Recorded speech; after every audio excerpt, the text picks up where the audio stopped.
Good morning! Today is Monday. Ito ako sa loob ng bahay. Because napakalamig sa labas.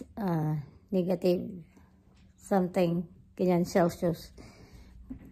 Nag-aantay ako sa magsusundo sa akin kasi nag-enroll ba tawag dyan. 2 hours lang driving lesson. So, I think nag-register ako last 2 months, I think. Or last month. Or last 2 months. Tapos, recently lang, last week lang yung nag-call na kung interesado pa ako.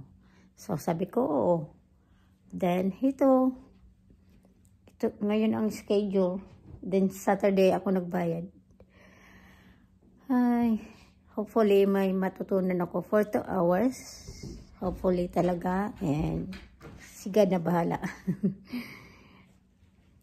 Good luck to me. So, yun lang guys ang aking update for today, for Monday. Thank you so much for watching, for always supporting my channel. Thank you. Bye-bye.